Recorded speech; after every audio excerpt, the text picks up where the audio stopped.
연목은 갑상선이 아닌데 TG가 나오면 안 되는 거니까. 그 이상이 나왔다, 막 500 이상이 나왔다, 5000 이상이 나왔다, 그럼 이건 암 의심이다. 그 다음 단계 전이는 목 옆으로 이렇게 막 날아가는 거예요, 전이가. 수술 중에 응급으로 하는 동결절편 검사라고 하는 건데 그게 한 30분 정도 걸려요. 굉장히 빠르네요. 근데 우리 병원 기준으로는 우리 성질이 급하게 전화하고 해서 30분 정도 나오는데.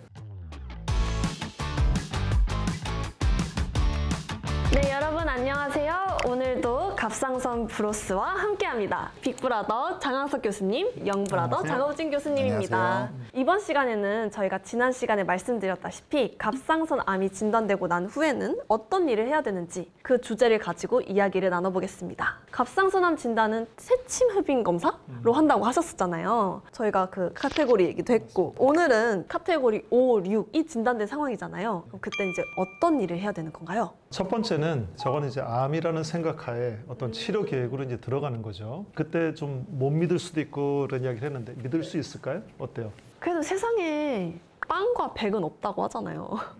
그러니까 뭔가 100% 믿을 수 있는 건 사실 없는 거 아닐까요? 맞습니다. 그 말이 100% 확신할 수는 없어서 카테고리 6번이면 우리가 암이라고 생각하고 출발하는데도 1 내지 3%는 틀릴 확률이 있다는 거죠. 제가 그 3%의 사람이면, 그 2%의 사람, 1%의 사람이면 저 왠지 억울할 것 같아요. 수술 다 했는데 사실 맞습니다. 암이 아니었다니 이러면은. 저는 여태까지 수술하면서 딱 한 케이스가 있었어요.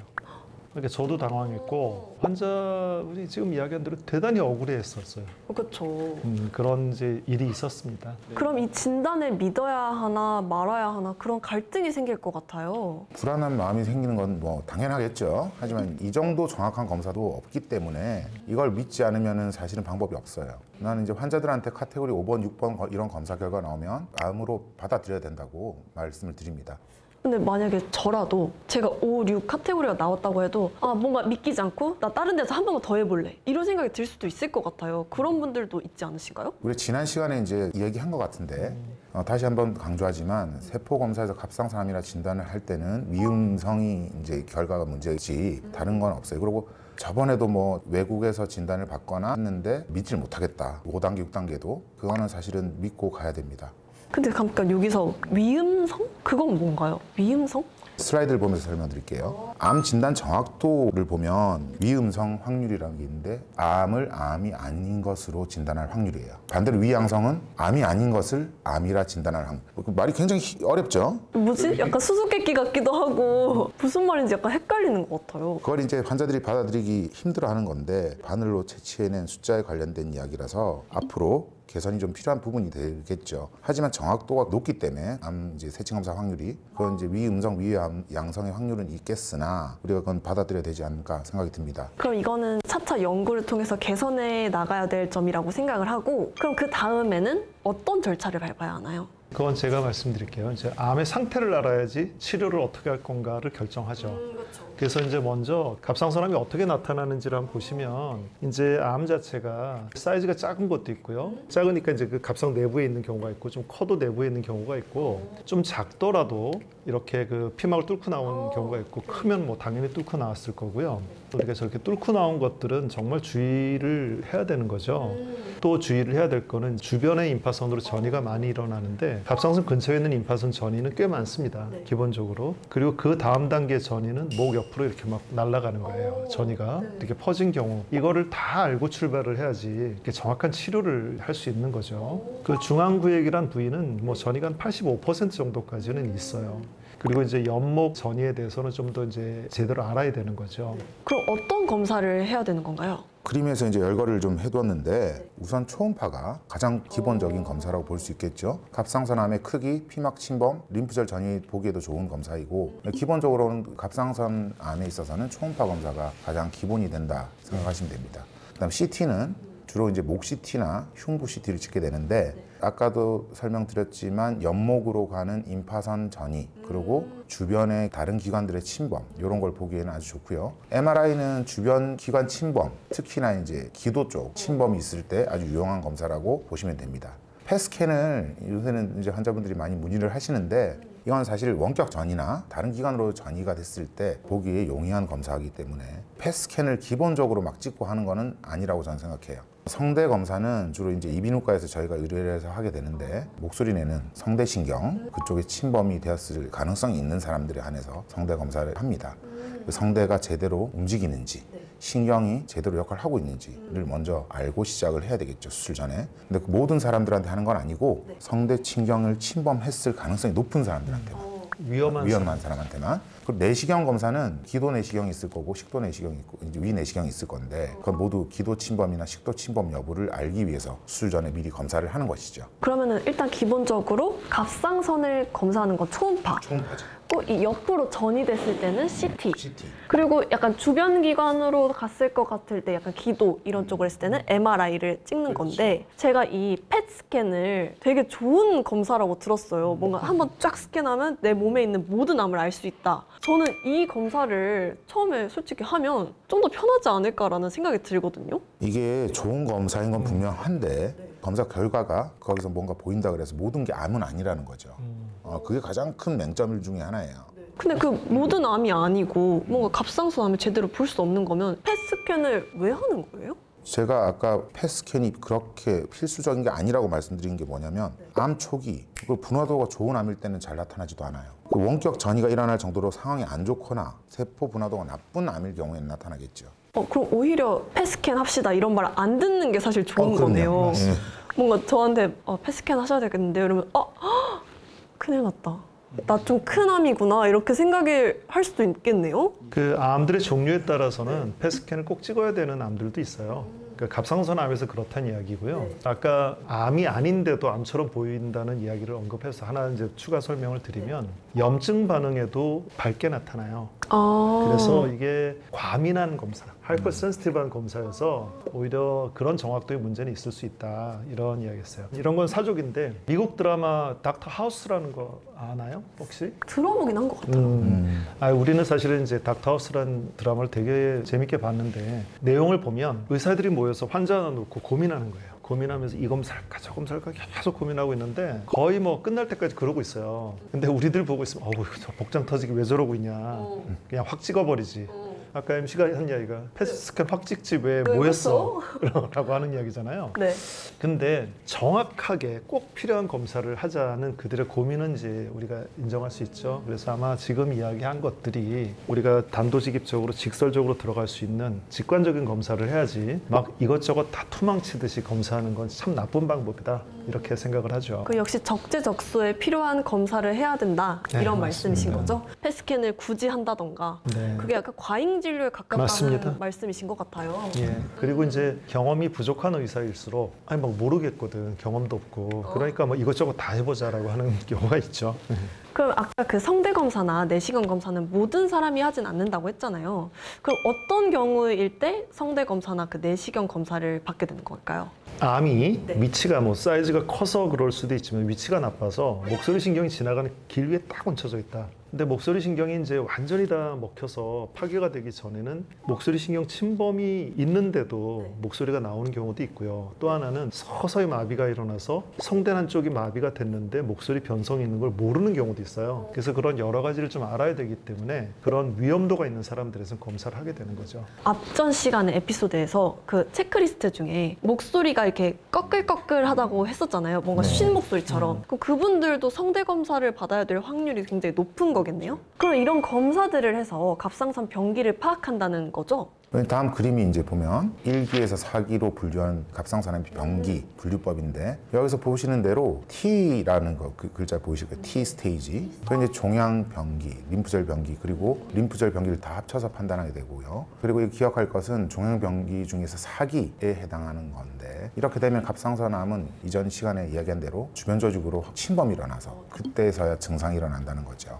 여기 보시면 식도 침범, 기도 침범 그런 것들이 이제 그림으로 보실 수 있을 겁니다. 그럼 한 4기 정도 되시는 분들이 이제 성대 검사나 내시경 검사를 받게 되겠네요. 그러니까 아까 펫스캔 찍으면 이제 긴장해야 된다. 네, 그런 것처럼 성대 비슷한. 검사.